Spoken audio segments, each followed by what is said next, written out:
Il-proġett li se jara il-junction ta' Pembroke tiġi riġenerata biex tnaqqas id-dewmien ta' traffiku jinsab fl-istadji inizjali tiegħu kif issa beda x-xogħol fiżiku fuq il-post. L-investiment fil-proġett ilaħħaq l-4 miljun euro.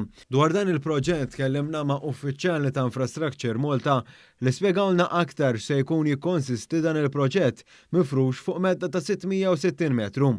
Fil-fatt, fiż-żona fejn qed isir il-proġett u li minna jgħaddu mal-4500 vettura fis-siegħa fl-aktar ħinijiet ta' traffiku, se jkun qed jara li jitraffiku lejn it-tramuntana tal-pajjiż u dak lejn in-nofsinhar ikollhom karreġġati kontinwi. B'hekk se jitnaqqas set ta' traffic lights li bħalissa jinsabu parti mill-infrastruttura. Minflok wieħed se jkun jista' jagħmel użu minn dawk imsejħa hairpins biex it-traffiku jibdel id-direzzjoni simili għal kif diġà sar bejn Ħażebbuġ u Siġġiewi mingħajr ma jiġi ostakolat traffiku li jkun għaddej minn direzzjonijiet ulterjuri.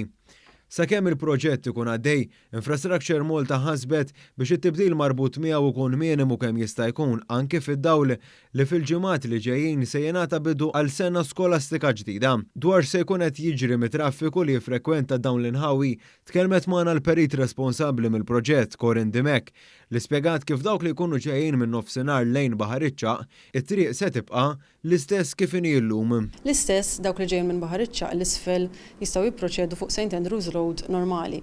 Id-differenza li ħajkun hemm hija għal karozzi li jixtiequ jaċċessaw bejn Pembroke u Swieqi.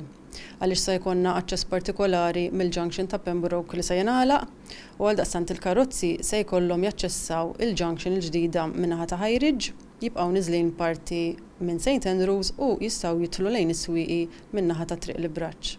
Dawk li frekwentaw l-inħawi permezz tal-mixi b'mod partikolari minħabba trasport pubbliku ukoll se jkunu qegħdin igawdu minn dan il-proġett li se jiffaċilita il-mod li wieħed jaqsam it-toroq bih biex ikun aktar sigur.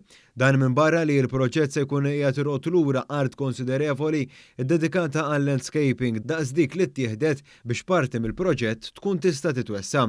Fil-fatt huma numru ta' siġar li kienu mħawla mill-istess aġenzija fl-aħħar snin li se jitmexxew lejn il-qalba tal-proġett.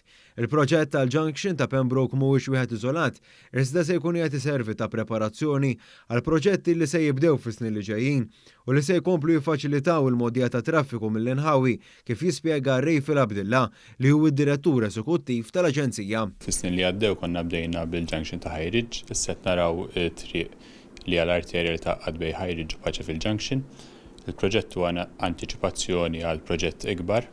Bażikament il-junction ta' Paċeville ħadd tkun qed tiġi upgraded fis-snin li ġejjin biex ikun hemm multi-level junction simili tal-Kappara. Il-proġett tal-junction ta' Pembroke mistenni li jkun iffinalizzat sal-ewwel kwart tas-sena d-dieħla filwaqt li partijiet minnu mistennija li jibdew jintużaw mill-pubbliku minn qabel.